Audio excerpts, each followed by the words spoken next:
truth is at the heart of it.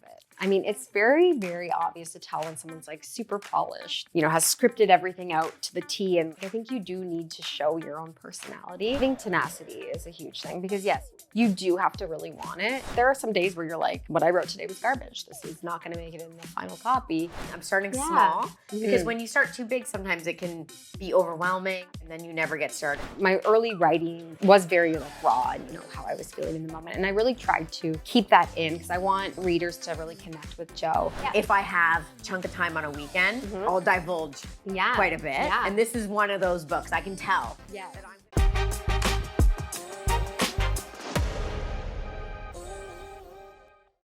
Hi everyone, welcome back to The Laura Show. I have an incredible guest here with me today, Brianne Sommerville. Thanks for making the trek into thanks Toronto. For having me. I think where are you coming in from? Coming from King City. King City, so a bit of a trek. Yeah, not too bad, not too bad. I was actually downtown earlier, so it worked out well. You've had a whole day already. Yeah, I took advantage of my... Oh my God, I barely made it here on time. I was like, Happy you got the kids, I'm gonna go have a morning now. Oh, well, as you should. Well, I appreciate, I really want to dive right in. Yeah. You're an author. Yes. You have 2 books. This is one book. This is the first one, but we already have the second one. Second one's coming out in August 2025, so still some time, but it is completed. Oh, okay. Yeah, so I'm just in editing of that one. The average human being that I talk to, it always has on their bucket list of things to do, I want to write a book. I don't know why. It's just like something natural for a lot of people. They feel their life isn't accomplished unless they write a book. And you have 2. And we're going to talk about that book a little bit. But I actually want to start our journey today on storytelling. Okay, awesome. Talk to me about the process that you went through to write this first book. Yeah, absolutely. So I actually do consider myself a storyteller. I've always been kind of drawn to creative writing. At a young age, I used to put on plays with my mom did at-home daycare. So I would put on plays with the kids and she loved it because it was like, cheap help, right? Just get the daughter to do plays with the kids. And I studied English literature in university, kind of, after graduating was like, what am I going to do with it? Do I want to be a teacher? Do I want to be a writer? And I decided to put the creative writing on hold, went into communications for a while. And then I was on maternity leave with my eldest, who's almost 6 now. Oh, wow. So this was back in 2018. And I was feeling all the feels that come with motherhood. I was kind of dealing with a lot of postpartum anxiety. And I decided to start writing some of those feelings down. Like growing up, I used to write in a journal when I got emotional or overwhelmed. Yeah. So I found... So this was like a natural process for you to like put pen to paper, like literal pen to paper, or were you more of typing? Some of the early chapters were actually hand scribed, in my notebook. And I just found it cathartic. Like it was like stuff that I was probably a little too nervous to share with family and friends that I could just write down there and kind of get all my fears out on paper. And then, and I would do this during nap times. I would do this after the little one went to bed and I was having insomnia, I would kind of just write in my notebook. And then I started, because I love literature. I'm like a big consumer of just media in general. So movies, TV and all that. And I've always kind of delved more into the thriller side and kind of the darker side. Yeah. Then my mind started like, ooh, what if I wrote a book about a woman who doesn't know if her mind's unraveling or if someone's out to get her? And I started kind of playing with that. And then it turned into the fictional. So it sounds like you kind of came up with the, obvious.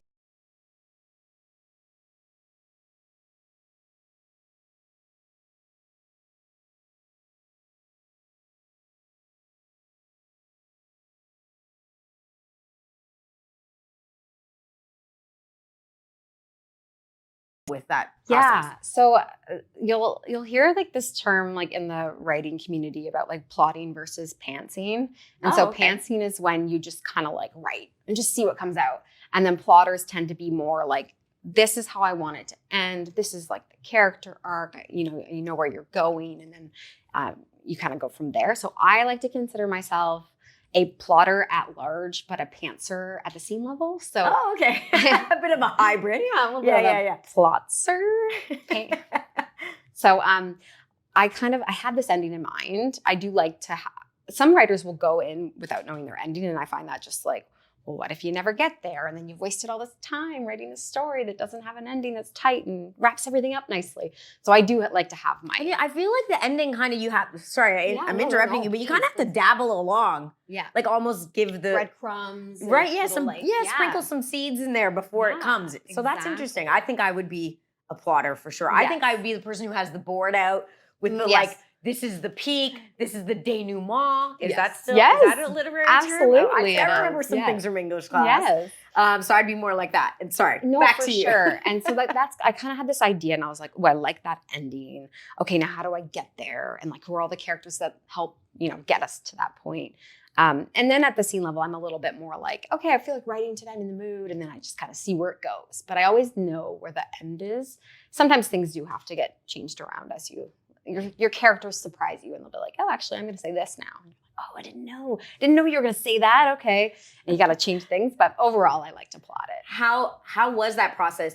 How long did it take to write the book? So I started writing in 2018.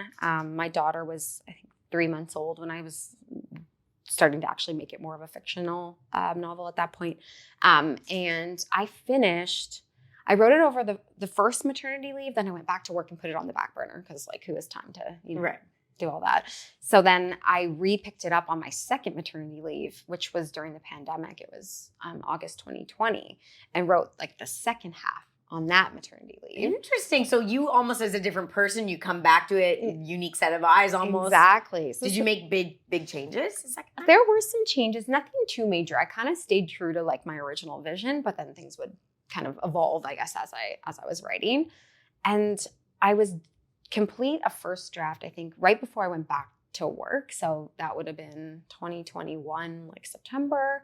And then I signed my book deal later in March 2022. I'm trying to keep up with my math. I'm not a math expert. We need the plot just to come up with how the book came to be. Yeah. So and then from book signing to publication, that was 2 years. So there were still changes. Did you kind of like say, okay, this is how many pages I want it to be, this is how long it needs to be, or chapters, and then therefore I need to, write this many pages or this many words per day if I'm gonna hit the deadlines? Right. I did a little bit of that. I used to like convert because like you think of it a lot in terms of word count. So like I knew that the average thriller was between 70 to 90,000 words. Okay. So I was kind of aiming for the 80,000 like sweet spot.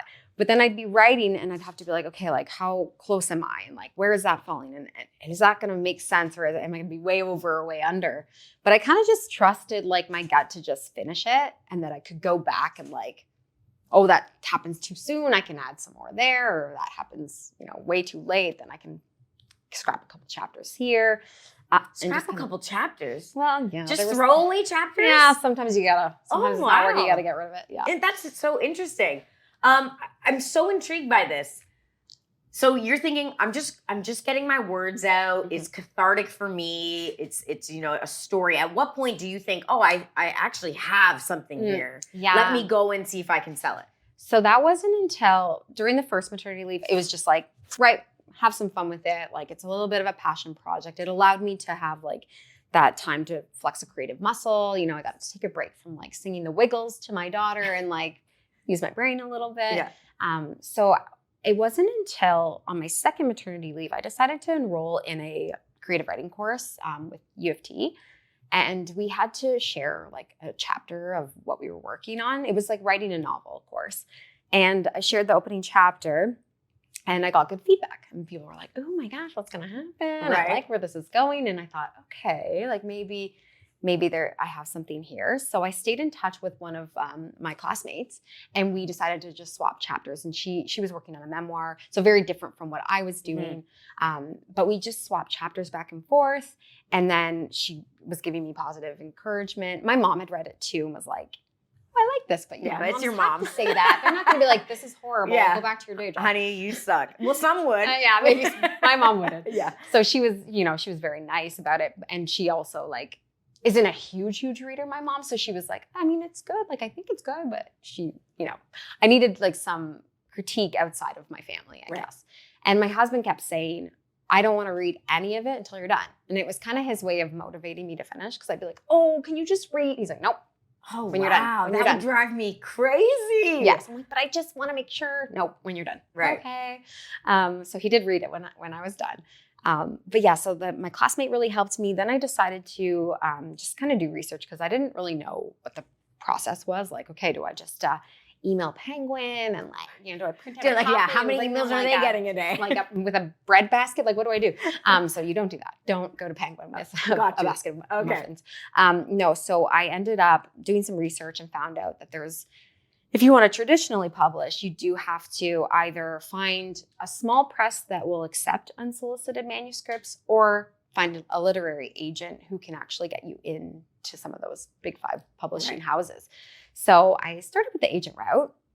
I queried, so that's when you basically send like a snapshot of what you're working on, a couple pages, like samples of the opening. And then if they're interested in learning more, they will reach out and request the full or maybe the half of the manuscript. And so I didn't get too many nudges. I had a couple full requests and it was like, oh my gosh, I'm going to be the next like Gillian Flynn.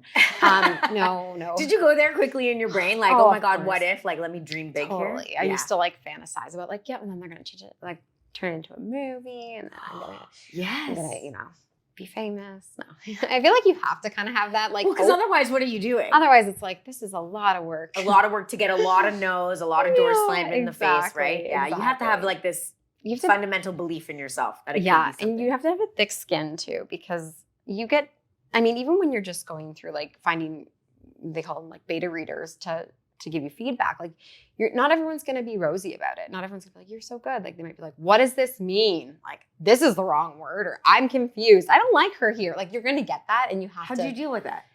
I think because I work in communications and I get a lot of feedback on anything else I write, I'm not as like precious about my writing. Like I don't take it as personally. It still hurts, of course. Like you never want to hear, anything bad, but I just try to like realize that the people you're asking to help you, they want to help you get it to a better place. Right. And you're not going to get there by them being like, it's great. Right. Because then you're never going to make any changes. So it's like constructive criticism versus just people, being naysayers. Mm-hmm. You were mentioning the friend that you were working with who wrote more of a memoir. Why didn't you go down that route? Because obviously, the passion came from your own experiences. Yeah, I think the biggest thing was just like, I didn't really have anything too interesting other than that I was feeling a lot of feelings and I was emotional, but I didn't really feel like I had much of a story there. So you didn't feel it was unique enough? Yeah, I think they'd just be like, okay, yeah. And I love thrillers. Like I grew up watching Dateline and Unsolved Mysteries and, reading the Boxcar Children. Yeah. The Olsen Twins mystery series. Oh my gosh, yeah. So I always have kind of found myself drawn to that side. And then I just got this idea and was like, oh, I like this. Let's see where it can go. So yeah, it's kind of. Okay, so I'm taking the book. Yeah. Right now. So it's called If I Lose Her. That's right. I appreciate the yellow. I know, right? I really do. Yellow's my favorite color. So I had to. I love it so much. So from what I've read, from what I picked up on, this book is about a woman who's suffering from postpartum depression. And it goes down, obviously, the thriller route. Yes. What can you tell us about Jo? I believe her name is Jo, right? Yes. So our main character, Jo, she is, as you said, she's struggling with early motherhood. She has a 4-month-old when the book takes place. That's how old she is.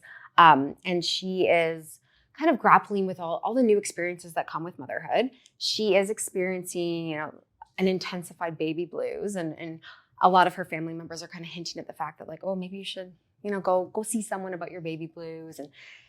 And this novel, and this isn't giving much away because honestly, this is the scene it starts off with, but she is actually interviewing with Child Protective Services at the beginning because she's received an anonymous complaint against her from a neighbor who witnessed her baby outside alone on the hottest day of the summer.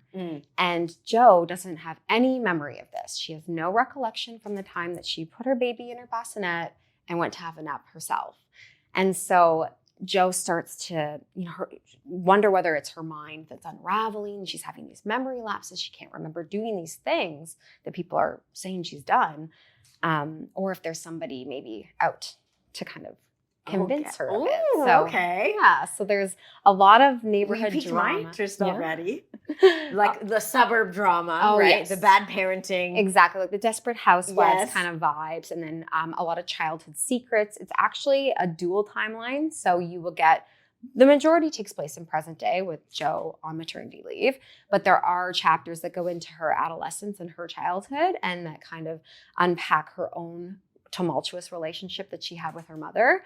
So you get to see, what Jo went through as a child and how that might have impacted her in adulthood.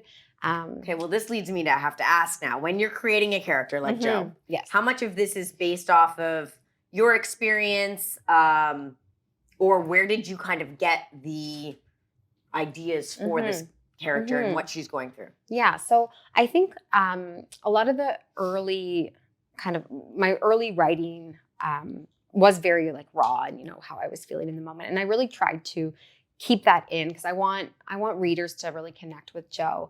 I want them to experience what she's experiencing, and I think that works so well if you are using your own authentic emotions. That said, I did not leave my daughter outside. Okay. So that is hey, I wouldn't have judged you if you did. At least we're turning it into positive. But you know what? There are a lot of times, I think, even thinking back to my own maternity leave, where you do things that you're like, oh my gosh, I forgot to like buckle up her seatbelt, or I forgot to do this thing, or just little moments where your mind is elsewhere. Today? Yeah, you're like, oh, I didn't brush my teeth. Great. Yeah. So I think I wanted to capture that, but then intensify it, because at the end of the day, it is a thriller. I want people to be turning those pages at rapid speed, trying to get to the truth. So for me, I have a theater background. I studied English and theater in university. And so I do these things called like character sketches, like not a literal sketch. I'm not the drawer of the family. That's my sister. But I kind of just start to like learn about the character and like, writing down like what are their favorite things? What do they hate? What are like their phobias? Like all that kind of stuff to just build them out, make them more of a real person. And then that just continues to get added to. So I keep kind of those separate from my actual work in progress, and as I think of something like, oh, that's a fun character trait, or I like that quirk, I'm going to add that to Jo, and then build them out that way. So I do that for like the main characters. And then how much of it, like, of the research did you do about postpartum? Yeah. Like, did you say, okay, I want this to be an accurate representation of what postpartum is for the average person, or was it kind of like, look, it is fiction at the end of the day? Yeah. So I think I mainly used my own experiences, my own thoughts. And then I did do some supplementary research, like on Google, just kind of like learning about, just talking to other friends too, who have gone through similar things. What's been really nice is hearing from first readers, because I've had a lot of people say like, I suffered from postpartum depression for all my deliveries, all my births. And, I really felt like this was true to my experience. And of course, they're going to differ. Everyone has their own experiences and their own, I guess, manifestations. Like I had postpartum anxiety. And for me, my fear was really with like health anxiety for my daughter. So it was like, is she gaining weight? I bought like a baby scale because I needed to weigh her every day to make sure that she was following that like silly little... The curve. The curve. And like if she went below it, I'd be like, oh my gosh, like what am I going to do? And my daughter had like pretty bad reflux. So she would spit up entire feedings, and I'd be like, she's not getting the nutrients. What do I feed her again? I had this, I know a lot of women use baby apps, but I like had this baby app that I was so obsessed with, and I had to use it like no matter what. I had to record like every bowel movement, every feed, which breast I fed on last. Like it was just so specific. And one day, my husband and I were at the grocery store with our daughter, and I couldn't find my data. Like I went in and all of my the data was gone. And I like had a breakdown in the grocery store, and he was like, oh my gosh, he got on the phone. He calls this company. He's like, you need to restore my wife's data, or I don't know what, like you need to do it. And they're like, it's fine. It's just a glitch. Like it'll be back. Like it's just, whatever. But so that was my experience. But I know that there's such an array of how that can come to life for people. So I didn't want to, I don't pretend I'm not an expert. I don't have a medical background or a psychology background. But I know what my true experiences were, and I kind of used that to inform at least the emotional parts of the novel. Wow.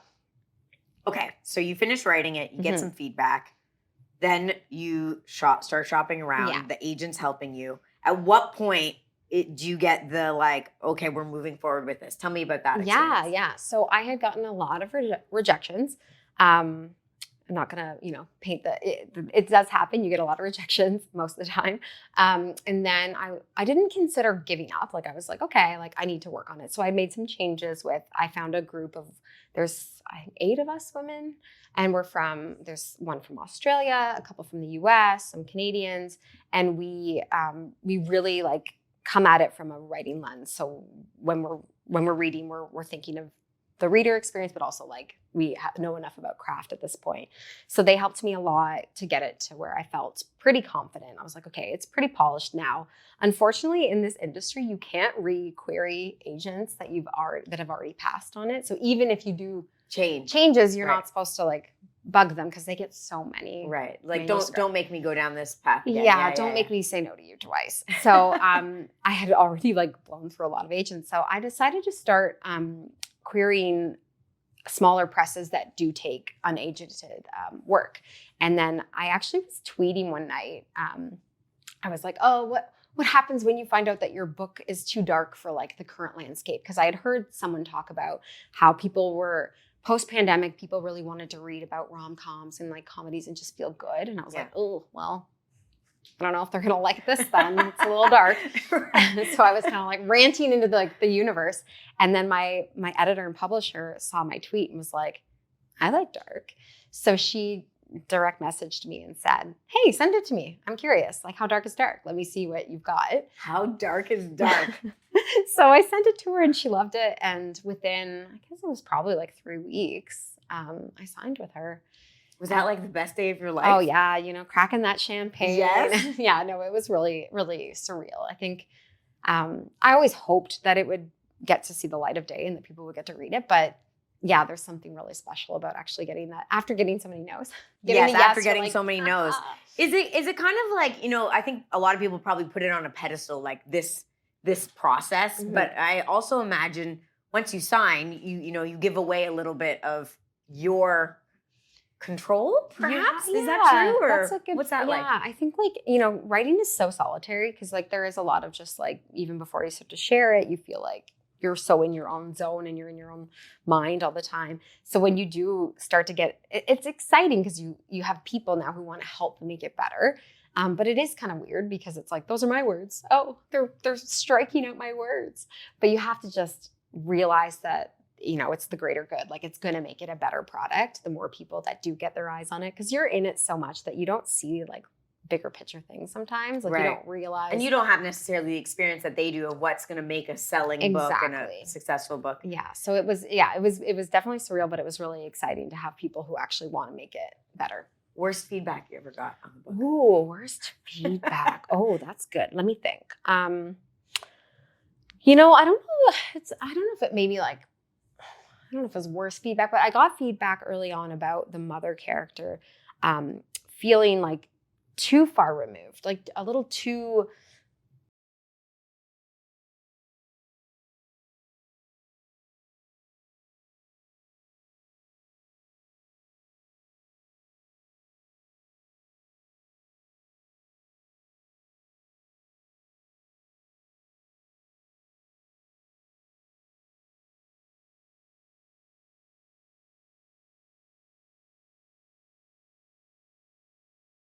Her more believable in that. So that was. What'd your husband finally say about it all? When he read it in one day. Yes. Yeah, good on him. So he read it in one day. He was really excited, and he likes to guess.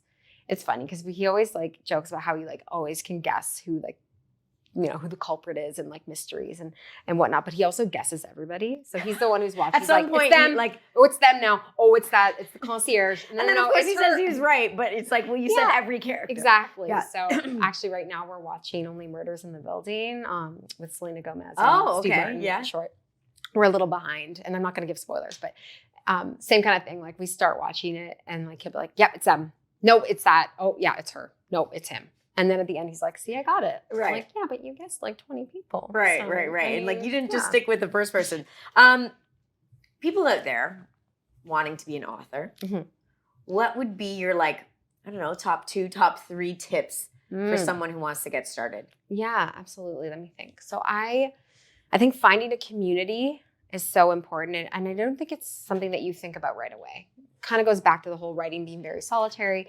I actually didn't even have Twitter when I was writing this. I used Instagram only personally. I wasn't a part of any writing communities other than just like my classmate who I swapped with and, just a few people I had met here and there. But once I found a community, that's when I really started to see like the benefits of that. Like just advice from people. They know what you're going through. So what kind of community? Like a reading community, a writing community? This was a writing community. Okay. I found I was actually, there's actually the author, one of the authors who blurbed my book on the back, Samantha Bailey. She actually has a new release too, A Friend in the Dark, which you should also check out because it's awesome. And one day I was just posting that I was reading, and I had posted her second book, Watch Out for Her. And she right away thanked me and like on social, and said, "Oh, I see you're a writer too. You should join. We have a Toronto women writers group. You should join it." So she invited me to their kind of monthly meeting. And I actually think it happens like every couple of months. And I went and I met all these women who were in similar, either just having published or were trying to publish, but all in the Toronto area and working on their craft. And I found so many like-minded people, and it was refreshing because, I mean, I can talk my husband's ear off and he will listen, but he doesn't know what it's like, right? And so it's maybe harder for him to think of advice for me.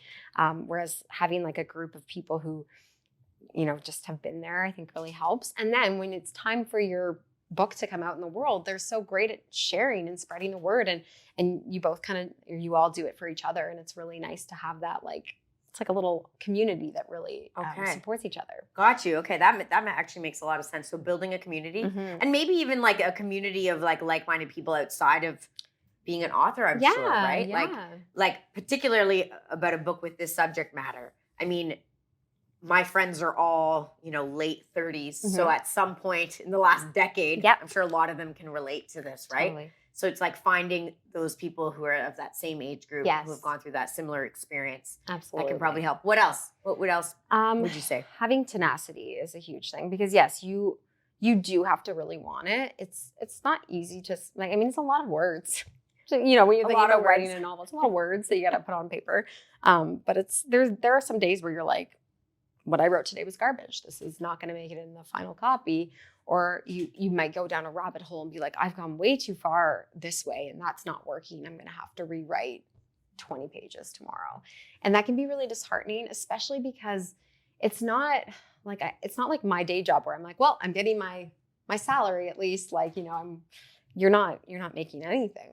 You're writing and nothing. And you're doing it wherever you have free time. Yes. Right. Yes. Yeah. Which sometimes is at like my daughter's gymnastics class, or while they're doing their gymnastics routine, or it's when they go to bed and when you probably rather just put on Netflix and relax a little bit. Yeah. Which I think a lot of people do with their goals. Well, I don't know if people do that. I certainly in my life have. You can be ambitious, but then once you start the process, you realize how taxing and hard it is. Yeah. And it's easy to fall into like I'll do it tomorrow.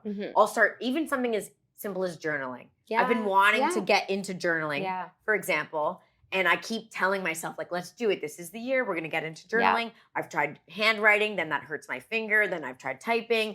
Now I'm just trying to the new app on the iPhone. Answering a question. So now I'm like, that's where I'm starting. I'm starting small because when you start too big, sometimes it can be overwhelming and then you never get started, right? Exactly. And I think for so many people, this is something that they would love to do. They just really don't know the process and what to do when it gets disheartening. Like, how did you pick yourself up from those moments of like, I just wasted 2 weeks going down this rabbit hole. Yeah. That was a mistake. How do you bring yourself back from that? I think one thing I like to do is like when I do, and I actually do this in my day job too, and it probably sounds a little sad, but I have a folder in my inbox of that's called good feedback. And so it started more on like my professional side, so the 9-to-5 job. If I got a good email from my boss or their boss that just highlighted something that I'd worked on, I'd file it in that folder. Called good feedback. Called good feedback. And mainly because like when it comes time for performance reviews, you just open that box and you're like, ooh, perfect. I have like this email from like my manager said I did, great. This is why I deserve a salary. Yeah. It's a good thing to do because I think it's hard for us to look at ourselves and remember the good things, especially when you do get bad feedback. I think there's like a general rule where it's like, it takes like 5 pieces of good feedback to outweigh 1 piece of bad feedback. And so I think just having something like physical that you can actually go look at is helpful. And like, so in my case, like going back to some of those beta readers that had looked at some earlier versions and liked it, and then kind of boosting your confidence, saying, okay, this piece spoke to someone here. They didn't have to tell me that. So like get back on the horse and try again, because okay, I love that. The world of social media, I feel we went through a bit of an era of like everyone should be doing tips, right? Like top 3 things, here's the 2 things you need to do, XYZ. And I'm hearing a lot of chatter now where storytelling is becoming ever more important. People don't necessarily want to be talked to. They just want like people to share their more vulnerable stories and experiences. And so I think for someone like you, who is an author, who's, obviously knows how to tell a good story, that probably is an easier transition for you. For someone else, not storytelling from the novel perspective, because we might not have that kind of time, but what, in your opinion, like makes a good story, so that someone, if they're doing like a 1-minute video or a 10-minute podcast, like how should they be telling a good story? Oh, good question. Truth is at the heart of it. I mean, it's very, very obvious to tell when someone's like super polished and like, has scripted everything out to the T and is following that. Like, I think you do need to show your own personality. And I try and keep this in mind too, because my day job is communications and I do work with executives. And sometimes it's very easy to be like, I'm polished. I'm, this is my key message and I'm sticking to it, which is fine. But I do think people see through that, especially with social media now. It's so easy to be authentic. You can tell the difference between, someone who is just like, I'm just going to talk. I haven't, I've got my key points, but I'm just going to chat and I'm going to see where it goes naturally, versus like I am following my teleprompter. And I do think we used to consider that the best speech giving. Like if someone nailed every word, never had an and ah or word out of place, that used to be the epitome of giving a speech. And now I feel it's almost like flipped on its head. Like people don't want that. They kind of want more of the, like you said, the realness. Like as if I was talking to a girlfriend or a friend at the dinner table. You wouldn't stop and start every time you made a mistake. You would just keep going. Exactly. And I feel like you, as a viewer, you want to be let in on like, not like a secret, but you don't want it to be like, okay, like they've said the same message on every single piece of content they've made or been a part of. You want there to be that like natural, like, oh, we heard something new today. Like, a little bit more nuance. You want to hear a bit more of that like personal experience. So. Okay. So storytelling, you got to add the personal experience into it. Share something a little bit about yourself, and maybe going to those places that you don't always think about, and I'm hoping that's with my journaling. It'll bring me, because I've been on other people's podcasts now, and I've done a lot of episodes, and you do start to get set in your ways a little bit, and then it's time to challenge yourself again and say, like, what are some other things I can unpack about my life that maybe I've kind of filed back in the cabinets that I might want to bring back out. It's funny. I don't know if this is like totally related, but it makes me think about how everyone has like a phone voice, like you kind of like, and like it changes depending on who you're talking to, but like usually like it's like you kind of like, okay, this is my, like it's like kind of getting rid of that a bit, like just trying to be, and this is probably my camera voice. Like I was like, you know what? I totally am doing my camera voice. But it happens, right? As soon as that like someone's. As soon as those guys say, okay, we're ready, I'm like, okay, now let's put on the voice, because you know why? I think I just so naturally yell. And I feel like I'm always being told I'm so loud all the time. Yeah. So then when that, I start to talk here a little bit more. But anyways, that's good advice. So the next book, it's coming out next year. Yes. Is it this story continued? No, I'm not one for sequels. Okay. I mean, I will watch sequels and read sequels, but I feel like their stories, they're out in the world now. They're not mine anymore. Right. So totally new concept. It's still a thriller. Working title. I don't think it'll change, but right now it's What She Left Behind. What She Left Behind, yes. And it follows Charlotte Boyd. She's a 35-year-old woman living in Toronto. She's actually just lost her job. Her parents are snowbirds. They're going to be going over to Florida. They recently purchased a century home in like a small town wine country. And she's going to take over the renovations for them. That's kind of like, you know, she's lost her job and they're like, oh, Charlotte, you can be our project manager and oversee the renovations. The home has a tragic past. There was a young girl who committed suicide there. And Charlotte is, you know, kind of thrust into this situation. She's dealing with some social anxiety. She has a past that you'll learn about more, but there's something that is troubling her from her past.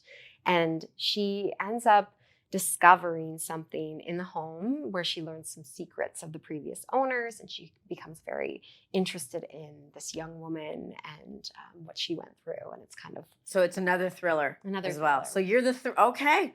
I like this. This is out. The book is out now. Where can people go and grab one of these? Because you've really sparked my interest. Like I am now piqued. I want to read it. Good. I'm not like the fastest reader, but I do. I'm like those read, you know, 5 to 10 pages before bed. And if I have like a chunk of time on a weekend, I'll divulge quite a bit. And this is one of those books. I can tell that I'm going to be like, no, I'm going to make time to read it. So you can purchase it at Indigo, Chapters, your local indie, Amazon, order, you know, online through indigo.ca or Barnes & Noble if you're in the US.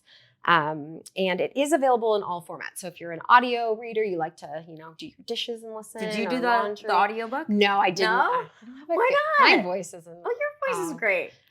No, Nikki Thomas did it. She's actually from Australia, but she does an American Canadian accent for the audio version. So on Audible, you can get it.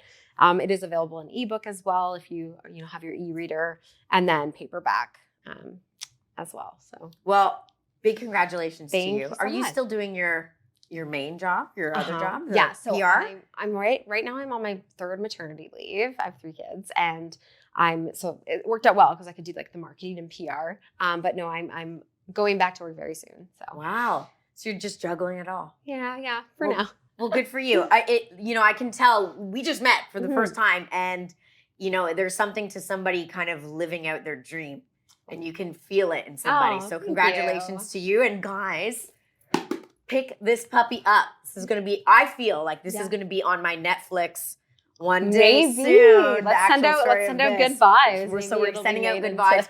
We love to support our local authors here in Toronto. So be sure to pick this up. And thanks so much for taking the time. Yeah, thank you for having me. This was fun. We'll see you next time.